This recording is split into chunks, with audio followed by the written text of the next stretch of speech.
Des fenêtres sont ouvertes au 2e étage alors qu'il fait très froid. Je n'arrive pas à entrer et vais bientôt défoncer la porte. Ça a commencé comme n'importe quel autre week-end de vacances. Mais cela a mené à une découverte qui allait bouleverser la vie de plusieurs familles. Je me souviens d'avoir entendu à la radio Citizens Band. Nous sommes en train d'entrer. Nous avons besoin de vous ici. Et la radio s'est coupée. Quand les flics sont arrivés, ils n'en croyaient pas leurs yeux. Nous savons où est Christine. Il va par là. Oui. Eh bien, et le bébé? Ah, Christine est morte. Je suis sûr que tout le monde espère que cet enfant est toujours là dehors et en vie. Maintenant, que se passe-t-il si nous ne retrouvons jamais Vanessa? Qu'est-ce que tu veux dire? Que se passerait-il si nous ne retrouvions jamais Vanessa? Comment annoncer à une mère que sa fille est morte et que sa petite fille a disparu? Personne ne devrait avoir à faire ça.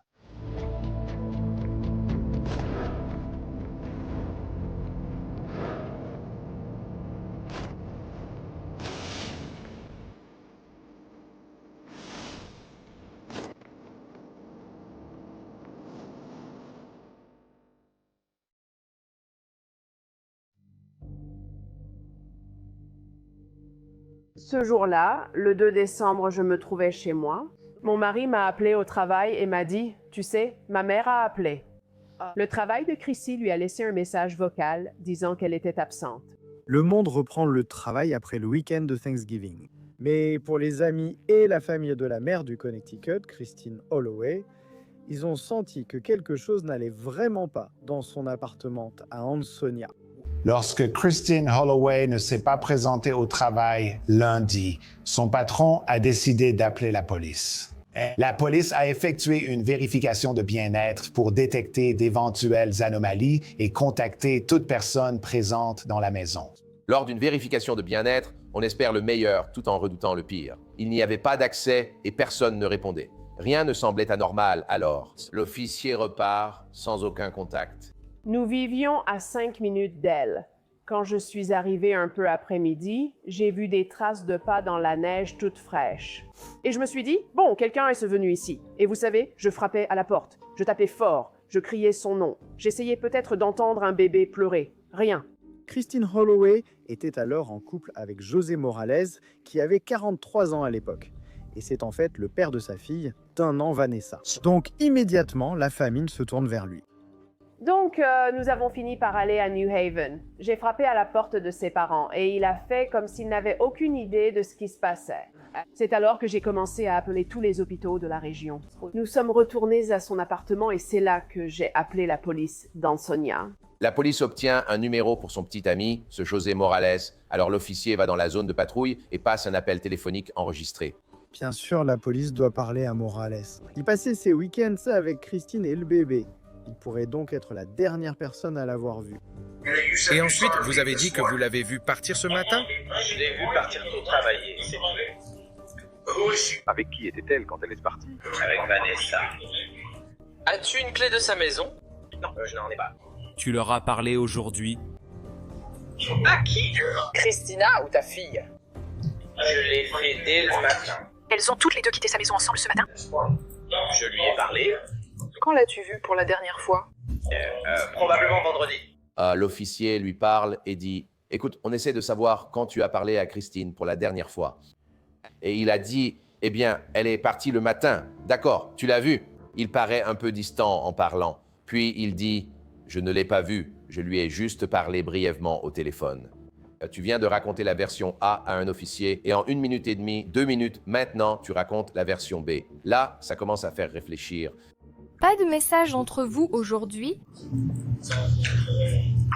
J'ai essayé de l'appeler plusieurs fois, mais elle ne répond pas. Ça tombe directement sur la messagerie vocale. Est-ce que ça te paraît étrange de ne pas avoir pu lui parler de toute la journée?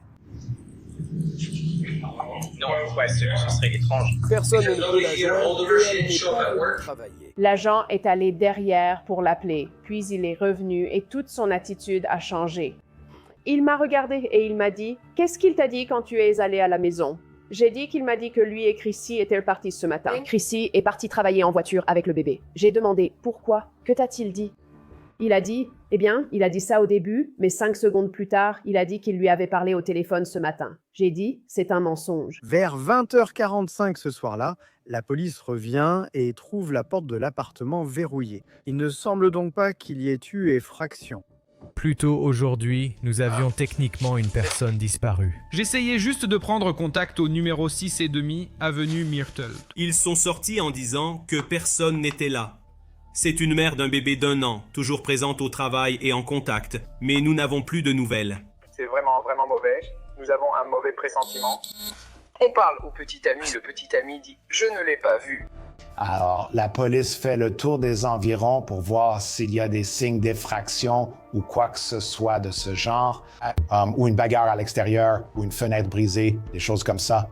Votre enfant d'1 an et votre femme sont portés disparus depuis au moins 1 jour. Alors ils vont entrer dans l'appartement. Il y a quelques fenêtres ouvertes au 2e étage, ce qui est vraiment étrange parce qu'il fait évidemment très froid dehors. Je ne peux pas entrer dans la maison. Je vais enfoncer la porte dans 1 minute. Police! Ils entrent dans l'appartement. Certaines choses ne sont pas à leur place. Police! Police Densonia. Département de police. Et puis ils vont aux toilettes. Oh merde. Quoi? Oh, secret. Quoi? Amenez le dossier de voyage ici. Et dans la baignoire, il y a un corps de femme et elle est couverte de sang. Il est ensuite établi qu'il s'agit de Christine Holloway. Je me souviens que mon mari a paniqué. Daniel a reçu un appel disant que sa maison était bouclée avec du ruban de police. Je me suis effondrée dans le hall en hurlant « Non, non, non, non, non ». Je me souviens que mon mari disait « Elle est partie ». Je lui répondais « Arrête, on ne sait pas ». Je me disputais avec lui. Il s'est tourné vers moi, m'a pris les mains, regardé dans les yeux et dit « Elle est partie ». C'était une scène horrible à l'intérieur de la salle de bain où elle se trouvait. Je pense qu'ils peuvent immédiatement voir que ce n'était pas quelqu'un qui avait glissé dans la baignoire. Et ils ont pu déterminer qu'il y avait eu 8 coups à la tête causant un traumatisme crânien, au moins autant. En revenant à moi, je me suis demandé « Ils ont dit Chrissy, mais où est Vanessa ?» Je suis retournée et j'ai demandé « Où est le bébé ?» Les 2 détectives se sont regardés. « Quel bébé ?» J'ai dit « Où est Vanessa, notre nièce? Elle n'a qu'1 an, elle devrait être là. » Trouvez le bébé, officier. Reculez. Non, évacuez la pièce, évacuez la maison. Pas d'enfant. Pas d'enfant. Allez faire du porte-à-porte dans le quartier, s'il vous plaît. Nom, horaire, caméra, tout ce qu'on peut obtenir. Ça met la machine en marche et ça change vraiment la dynamique. L'essentiel, c'est qu'on doit retrouver le bébé, mais ils n'arrivent pas à la localiser. Alors ils commencent à faire le tour du reste de la maison. Et ils ont trouvé une quantité importante de taches de sang, des jouets et d'autres objets appartenant à la petite fille que le couple avait en commun. Donc, les agents intervenants ont trouvé des preuves de violence dans tout l'appartement. Plus important encore, il y avait des signes indiquant aux agents intervenants que la personne qui avait commis le crime avait fait de gros efforts pour essayer de le dissimuler. Nous avons dû quitter les lieux et aller chez ma belle-mère à Bridgeport pour lui annoncer que sa fille aînée était partie. C'est la pire nuit de ma vie. Personne ne devrait avoir à faire ça. J'étais à Nashville quand Stéphane et Jody m'ont appelé. Je me suis effondrée, j'ai commencé à crier et je suis sortie en courant. Et je suis rentrée chez moi et j'ai immédiatement commencé à faire ma valise. Et puis je suis arrivée à l'aéroport et tout ce que j'ai fait, c'est regarder chaque enfant dans cet aéroport, tout le chemin jusqu'au Connecticut, en essayant de voir si je pouvais trouver Vanessa. La victime retrouvée le 2 décembre 2019 au 6,5 Myrtle Avenue a été formellement identifiée comme Christine Mary Holloway, 43 ans, la mère de Vanessa Morales, notre bébé d'1 an disparu. Il est crucial de retrouver Vanessa. C'est une enfant d'1 an qui dépend entièrement des autres pour ses soins et son bien-être, et nous savons que retrouver Vanessa apporterait un soulagement à sa famille. Nous, la famille, aimerions demander à tous dans nos communautés et au-delà de nous aider à ramener la petite Vanessa à la maison en toute sécurité. Soyons honnêtes, Chrissy était la préférée. C'était elle la préférée. C'était elle la préférée. Mamie aimait tout le monde, mais Chrissy était l'enfant chéri. Je me souviens juste de son grand rire éclatant. Elle avait le meilleur rire. C'est vrai. Elle avait le meilleur rire. Son rire était contagieux. Elle se montrait très maternelle avec tous, y compris ses frères et sœurs. Elle protégeait toujours ses frères et sœurs. Elle était l'une des 5. C'était la première Holloway que j'ai rencontrée et elle m'a tout de suite fait sentir comme un membre de la famille. Elle était un peu comme ma petite sœur, ma première nièce. J'ai déménagé à Nashville en octobre 2019. On faisait souvent des FaceTime avec Vanessa pendant l'heure du bain. On dînait ensemble au téléphone. C'était incroyable. En rentrant, Vanessa s'est souvenue de moi juste grâce au FaceTime. Je n'oublierai jamais ce jour. Elle a ouvert les bras et est venue directement vers moi. Je dirais que sa passion dans la vie, c'était d'être enseignante. Elle adorait être éducatrice en garderie. Vanessa était toujours collée à elle. Elle l'appelait son petit papillon. Et c'est tellement fou, comme tu dis, les papillons, qu'aujourd'hui, alors qu'on était rassemblés sur le parking, un grand papillon orange vif est venu et a volé autour de nous. C'était tellement inattendu, mais ça nous montre qu'elle est toujours avec nous. Et maintenant, on veut juste retrouver Vanessa.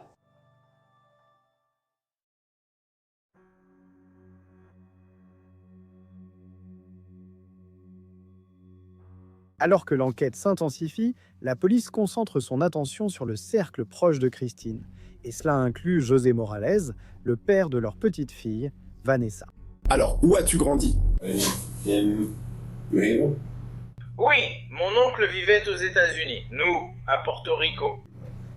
Il vient au commissariat ou dans leur bureau de son plein gré, ce qui est très important parce que ce n'est pas un interrogatoire. C'est un entretien où on lui a dit qu'il pouvait partir à tout moment.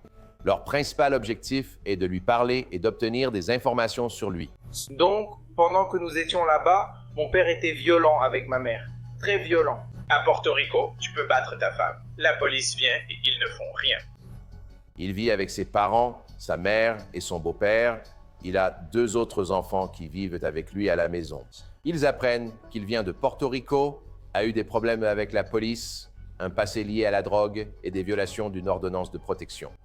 Lorsqu'ils interrogent Morales, les détectives ne veulent pas lui laisser entendre qu'ils en savent plus qu'ils ne le pensent.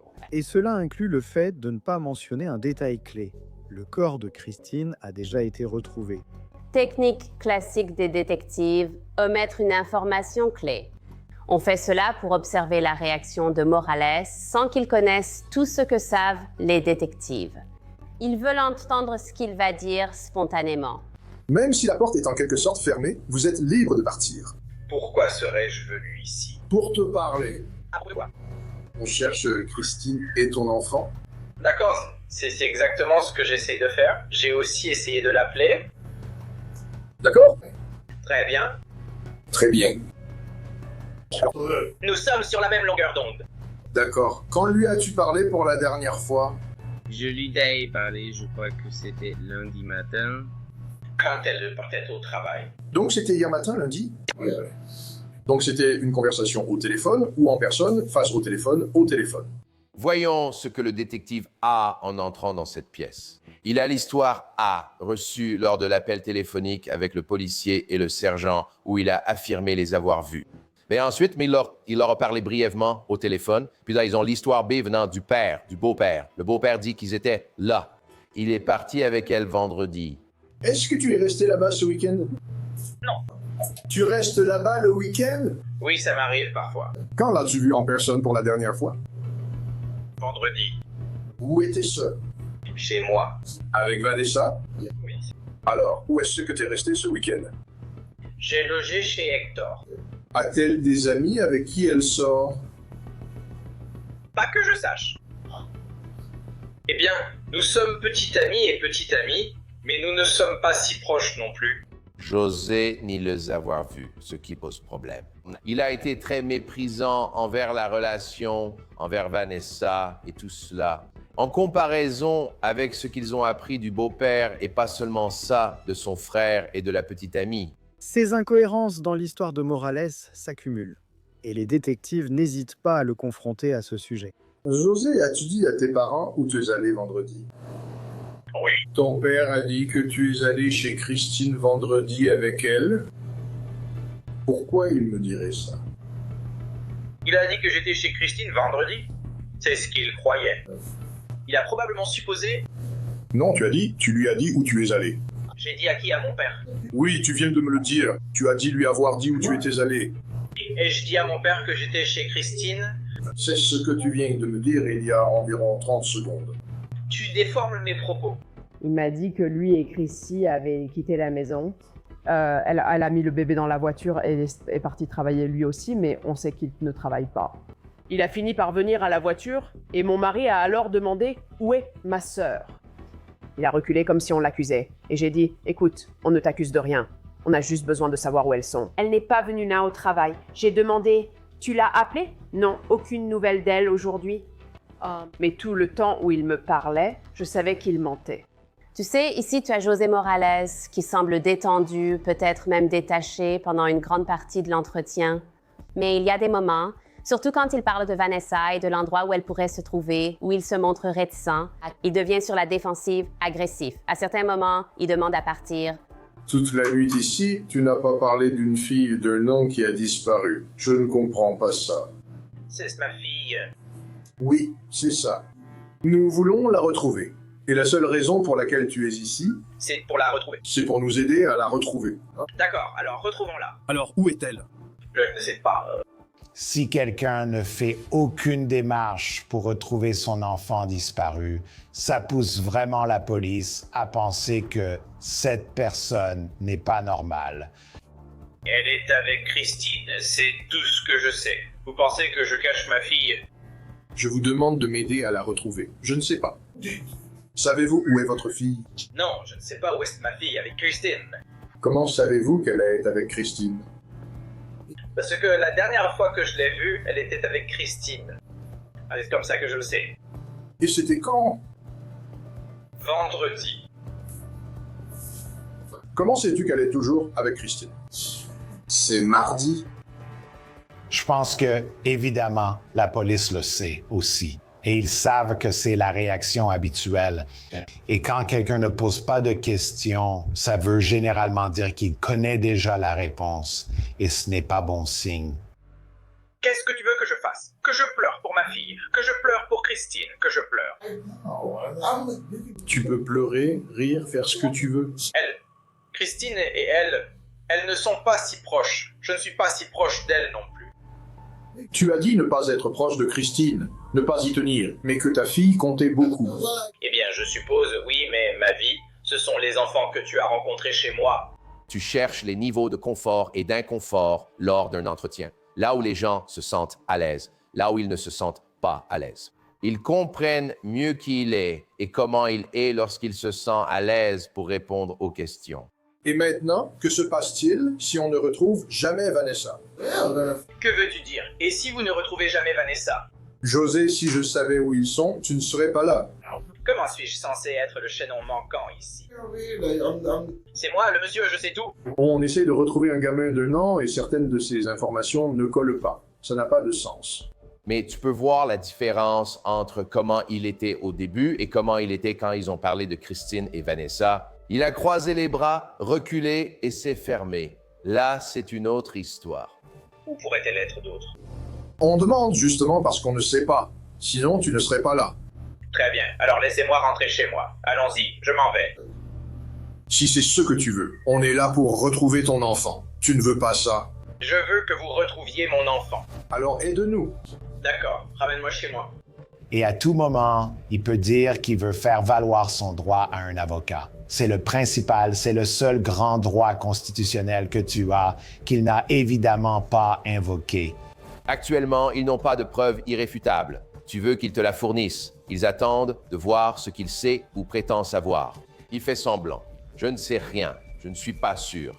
Quelqu'un est venu chez moi et m'a dit « Vanessa a disparu. C'est ma fille d'un an. » Je suis inquiet. C'est pour ça que j'essaie sans cesse d'appeler ma fille. Pendant tout le trajet, tu as parlé de tout sauf d'elle. Tu vas faire tout ce que tu peux pour trouver qui a quitté cette scène avec ce bébé. Et il se peut que ce soit la personne qui a tué Christine. Très rapidement, on va reprendre tout de suite, mais évidemment, c'est une histoire que nous voulions vous présenter ici dans Prime Crime. Et la raison pour laquelle nous pouvons faire cela, ce n'est pas seulement grâce au soutien incroyable que nous recevons de vous tous. Et merci beaucoup pour cela.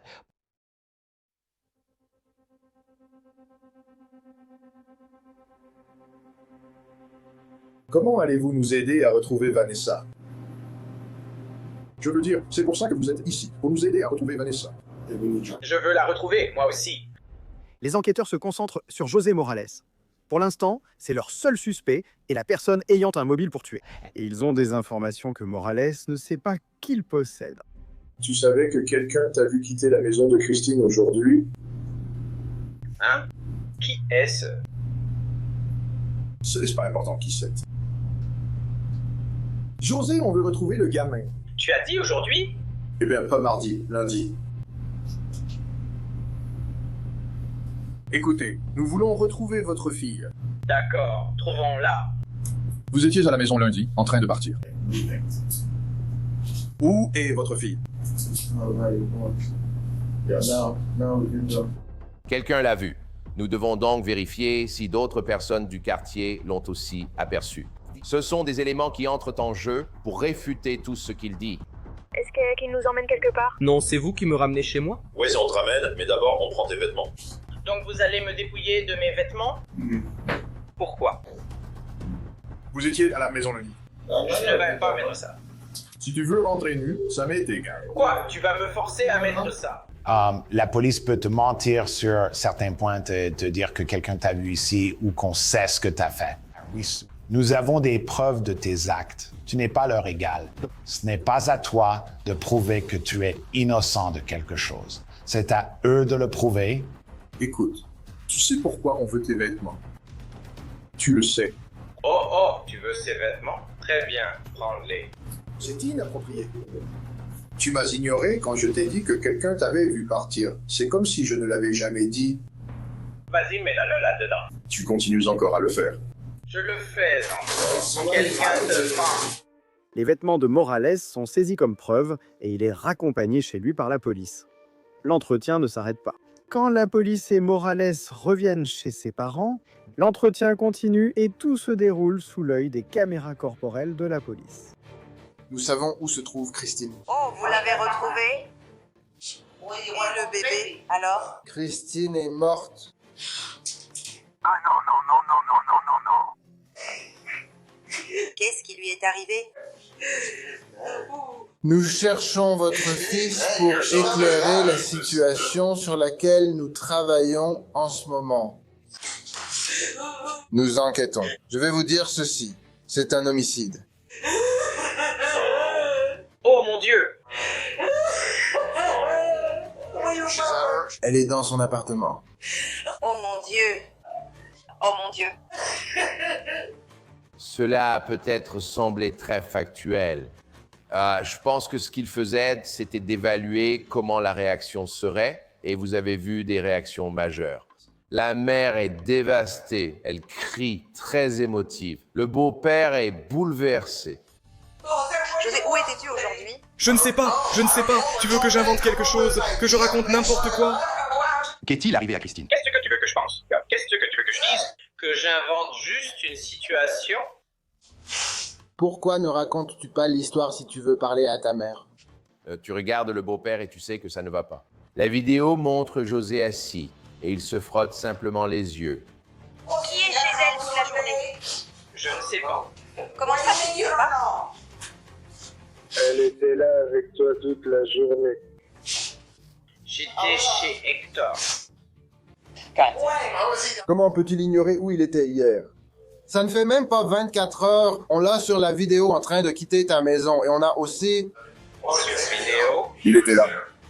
J'étais avec lui. Lundi. Mais tu viens de dire que tu étais avec Hector lundi. Et tu mets beaucoup de barrières. L'avantage de cette conversation, de cet entretien, c'est que tu l'obliges à s'en tenir à ses déclarations. Ce sont des morceaux du puzzle.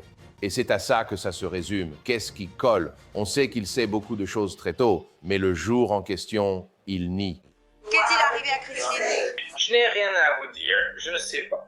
Si vous accumulez beaucoup de preuves, cette personne dépasse le simple statut de personne d'intérêt. Parce qu'ils en avaient l'opportunité, ils étaient là, ils auraient pu le faire. Une fois qu'ils deviennent un suspect, ils commencent à consacrer beaucoup plus de ressources à cette personne. Le problème, la petite Vanessa reste introuvable et la police a très peu d'indices. Mais la famille de Christine Holloway commence à faire beaucoup de bruit dans la communauté et à travers le pays. Je n'arrivais tout simplement pas à croire la quantité de prières et de soutien venant de gens de partout aux États-Unis qui ne nous connaissent même pas. Et vous savez, veiller sur Vanessa. Et la communauté d'Ansonia a fait des flyers et se tenait à chaque coin de rue, les distribuant aux voitures qui passaient au sujet de Vanessa. Chaque magasin, vous savez, avait son visage affiché. J'étais stupéfaite parce qu'on ne voit pas ça, ni à l'époque, ni aujourd'hui. Vous savez, où les gens se rassemblent tous pour quelqu'un. Concernant l'alerte Amber, je veux dire, comment cela a-t-il aidé votre enquête? L'alerte Amber a permis à plus de gens d'être informés grâce à son affichage sur l'autoroute et sur des panneaux publicitaires avec une photo, attirant ainsi plus d'attention. Quel genre de réaction avez-vous eu? Les témoignages, ça fait Pensez-vous que Vanessa est encore en vie? c'est ce qui nous motive en ce moment. Nous avons beaucoup d'espoir de la retrouver. Oui. Nous étions toutes les deux dehors, à toute heure de la nuit, recevant des informations de tellement de personnes sur les réseaux sociaux que... Vanessa était probablement ici, ou quelqu'un savait quelque chose sur Vanessa. Des nuits blanches à faire défiler les commentaires sur Facebook au cas où quelqu'un aurait dit quelque chose ou vu quelque chose. Ce ne sont plus les temps d'autrefois. Il y a beaucoup de technologie aujourd'hui. Les voitures elles-mêmes sont très technologiques. Ils commenceraient à faire une vérification auprès de tous ceux qui pourraient avoir ces sonnettes caméra Ring que les gens possèdent. Les caméras à projecteur Ring, tout type de caméras de sécurité dans les commerces, les stations-service. La vidéosurveillance est devenue assez cruciale dans cette affaire. Les détectives ont pu suivre une piste qui n'était pas cohérente avec la déclaration de José Morales concernant l'endroit où il se trouvait. Sa voiture allait et venait entre les endroits où le corps était dissimulé. Cela l'a montré aussi à une station-service et faisant d'autres courses. Les enquêteurs savent qu'ils avancent dans la bonne direction lorsqu'ils reçoivent l'appel d'une association caritative locale. Le public a alors été impliqué et l'alerte Amber lancée.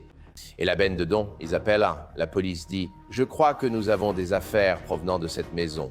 La police découvre alors de nombreux objets ensanglantés sur place. Un petit croc et une bouteille ou un bouchon marqué vers mesureur. Les bénévoles de cette boîte de dons ont trouvé des serviettes ensanglantées, comme dans une poubelle à couches, ainsi qu'un courrier destiné à Christine. Et la combinaison de tous ces éléments montre que, vous savez, quelqu'un essayait de dissimuler ce meurtre en emportant des preuves de la scène du crime et en les emmenant à des kilomètres de là. Ou alors, il pensait que personne ne finirait par faire le lien. Les taches de sang qu'ils ont trouvées sur certains de ces objets ne contenaient pas l'acide désoxyribonucléique de Morales. Mais la vidéosurveillance a permis de suivre la voiture de Morales jusqu'au Ben, où des preuves ensanglantées ont finalement été retrouvées. Ensuite, il y a eu un mandat de perquisition, et c'est crucial. Il y a un mandat pour fouiller la maison de la famille Morales, et grâce à ce mandat, les enquêteurs découvrent des preuves. Maintenant, ce n'est pas directement lié au crime, mais c'est quelque chose qu'ils peuvent utiliser à leur avantage de manière très importante. Au commissariat, ils saisissent ses vêtements et son téléphone portable. Sur la base des informations dont ils disposent, ils effectuent un mandat de perquisition à son domicile. Ils trouvent dans des pistolets à impulsion électrique qu'il n'avait pas le droit de posséder. Donc, il se fait arrêter à cause de ça. Il pourrait être arrêté pour possession de pistolets à impulsion électrique. Morales est inculpé pour des accusations d'armes à feu non liées à cette affaire. Cela permet à la police d'avoir plus de temps pour enquêter sur les liens possibles entre le meurtre de Christine et la disparition de Vanessa. Ils ont bien payé une caution pour lui concernant l'accusation d'arme à feu. Il n'a simplement pas pu le faire dans cette situation particulière. Et ce qui a alors permis à la police d'avoir une période de 2 mois pendant laquelle ils pouvaient aller chercher des témoins et approfondir leur enquête, avec lui hors du tableau. Les détectives analysent les téléphones portables, interrogent proches et amis, et collectent un maximum de preuves pour monter un dossier. Et c'est à ce moment-là qu'ils découvrent quelque chose de fou qu'ils avaient négligé au début de l'enquête.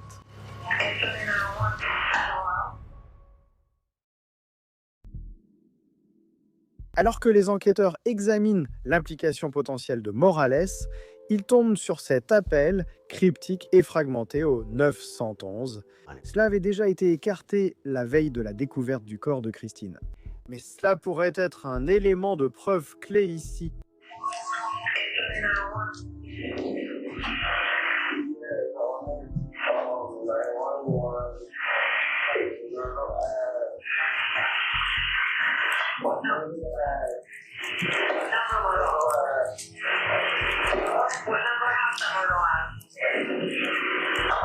Où es-tu sur l'avenue Myrtle? Où es-tu sur l'avenue Myrtle?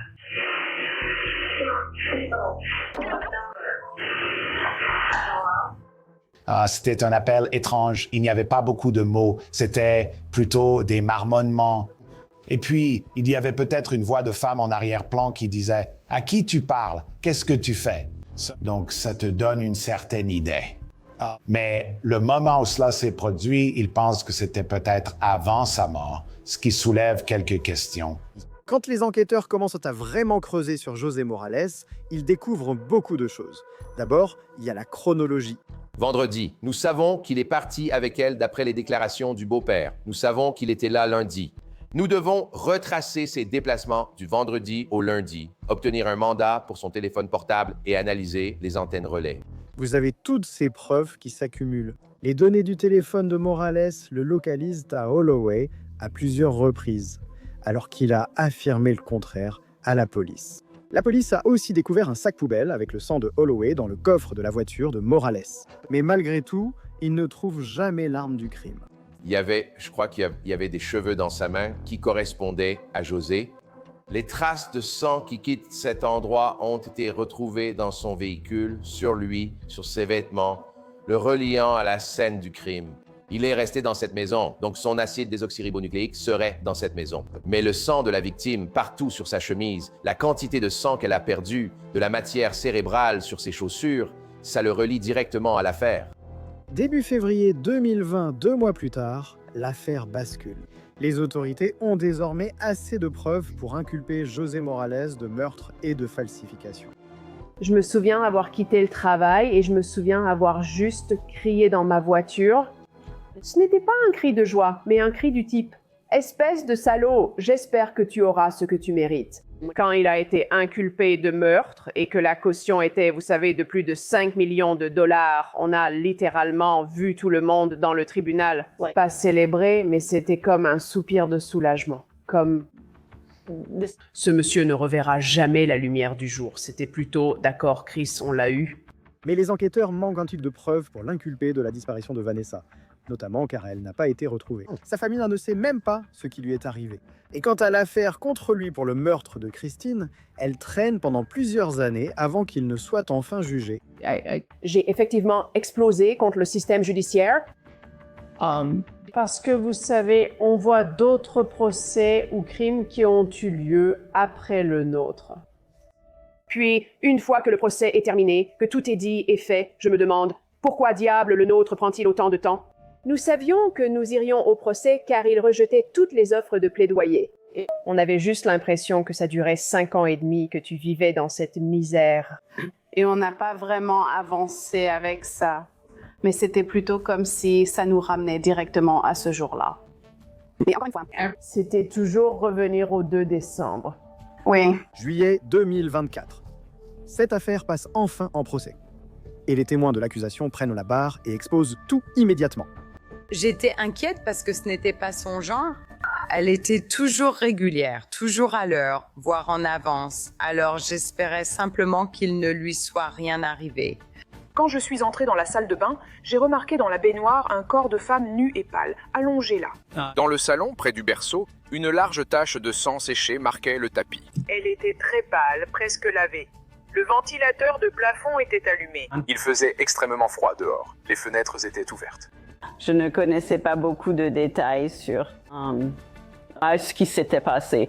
J'ai essayé de me protéger autant que possible au tribunal, vous savez, et de partir à certains moments pour ne pas entendre certaines choses. Donc pour moi, c'était déjà horrible, mais entendre l'ampleur de tout ça, c'est la chose la plus répugnante au monde. C'est quelque chose qu'un membre de la famille ne devrait jamais voir de la personne qu'il aime. Pas du tout. il y a au moins 8 impacts contondants sur le crâne. Il est possible qu'il y en ait eu plus, surtout du côté droit où il me manque des fragments d'os. En examinant l'intérieur de sa tête, j'ai de nouveau trouvé de nombreuses fractures du crâne et le cerveau lui-même présentait également de nombreuses lésions causées par des coups. Elle avait aussi quelques fractures aux côtes. Une affaire comme celle-ci suscite de fortes émotions. Ils ont beaucoup de photos horribles. Ils peuvent déterminer à partir des blessures, au moins en partie, quel type d'arme a été utilisé. Mais ils n'ont jamais retrouvé d'arme. Ils ont conclu qu'il s'agissait d'un objet d'environ 1 pouce de diamètre, probablement un marteau ou similaire. À un moment donné, j'utilisais la scie et j'ai entendu ce qui ressemblait à un déplacement de meubles à l'étage. Et c'était suffisamment bruyant pour que j'arrête ce que je faisais et que je parle avec ma mère qui était aussi là avec moi. Et simplement demander qu'est-ce qui se passe à l'étage. C'était bruyant, c'était plus fort que d'habitude. En sortant par l'arrière de sa maison et que vous remontez son allée. Et dès que vous sortez par l'arrière, il y a la maison rouge, juste à côté. Et il y avait un homme debout dans le coin, dans l'angle de la maison près du garage. La journée était très venteuse, froide, avec de la neige ou de la pluie. Et c'était juste étrange que quelqu'un se tienne là avec un téléphone portable. Ça ne semblait pas normal. Quand vous cherchez le nom Christine Holloway sur Google maintenant, jeudi 5 décembre, qu'avez-vous trouvé? J'ai découvert qu'il y avait une enquête en cours. J'ai appelé la police et Ansonia. Je leur ai dit que j'avais une lettre au-dessus de certaines affaires que nous avions récupérées dans un conteneur à vêtements. Et il y avait une substance dessus, ce qui m'a beaucoup inquiétée. Mais voilà le problème, et c'est un point important pour la défense. Il n'y a aucune vidéo de José Morales à ses conteneurs de dons. Seules des images de vidéosurveillance montrent son véhicule allant vers les conteneurs. Cette étiquette bleue ici, avec l'œil juste au-dessus de l'endroit où il est écrit East Derby. Qu'est-ce que c'est que cette étiquette? C'est l'emplacement des bacs de dons qu'éducation. Est-ce que ce serait dans la zone de l'église Saint-Michel? Oui. Avez-vous pu récupérer des vidéos de cette zone? Oui, nous avons pu. Concernant cette vidéo, une partie ici sur l'avenue Derby. Est-ce que cela a été ralenti? Oui, c'est le cas. Le véhicule roulait à une vitesse assez élevée. Et cela se dirige-t-il vers ou s'éloigne-t-il de l'église Saint-Michel? Cela devait aller vers l'église Saint-Michel. Et puis la stratégie de défense de José Morales prend le devant de la scène et bientôt tout le monde entend une histoire complètement nouvelle de la part de Morales lui-même. Il se lève, il commence à faire les 100 pas. Tu m'as griffé.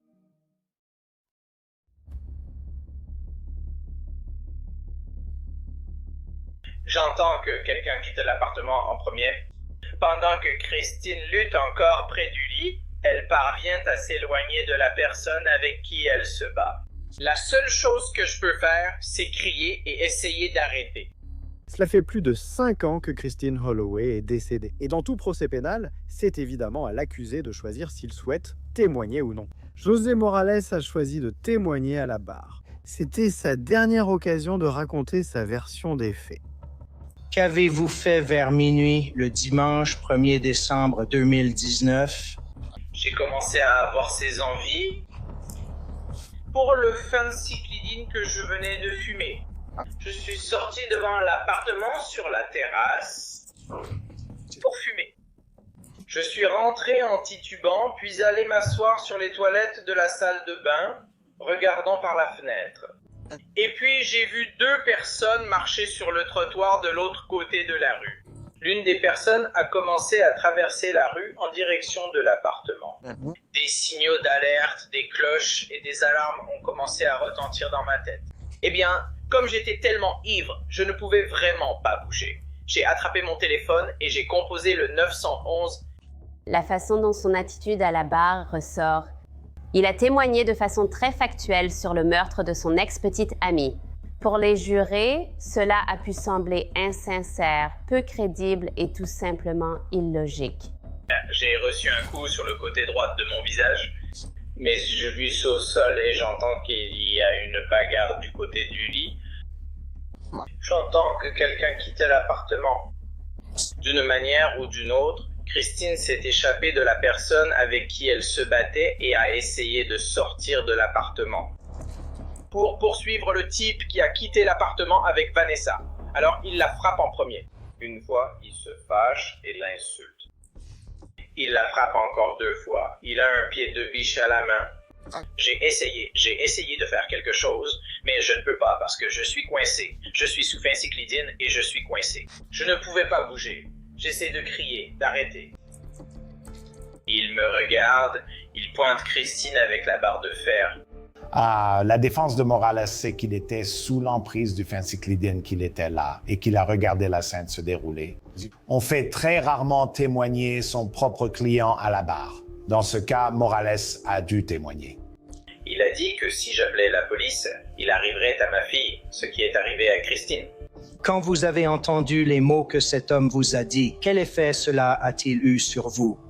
Ça m'a terrifié. Je voulais appeler la police, mais en même temps, je n'arrêtais pas d'entendre ces mots dans ma tête. Il y avait un sac par terre. Je l'ai attrapé et j'ai commencé à y mettre des affaires. Quel genre de sac? Un sac poubelle. Ça, c'est pour l'accusation de falsification de preuves. Et du point de vue de l'accusation, il n'y a aucune raison de détruire ou de falsifier des preuves si vous n'avez pas commis de crime au départ. Vous cachez évidemment quelque chose. Et la défense fait autre chose. La défense présente même des images de vidéosurveillance de cette voiture. Quelle est cette voiture? Il semble suggérer qu'il s'agit de la voiture du véritable meurtrier, capturée par des caméras à proximité. Maintenant, sans surprise, l'État a beaucoup de questions pour Morales à propos de son histoire. Vous avez déclaré lors de l'interrogatoire que vous avez vu des gens entrer chez vous. C'est exact. Et vous avez déclaré que vous avez vu quelqu'un attraper Vanessa et sortir en courant de la maison. Est-ce correct? J'ai entendu. Je n'ai pas vu la personne, mais j'ai entendu. Vous avez entendu quelqu'un partir en courant avec Vanessa. Vous ne le savez pas. C'est ce que vous dites. Non, quelqu'un l'a fait. Il est parti en courant avec Vanessa. Mais vous avez dit que vous ne pouviez pas le voir. Vous étiez à terre. À terre, oui. Donc vous ne l'avez pas vu. Moi? L'avez-vous vu? Je ne l'ai pas vu partir en courant.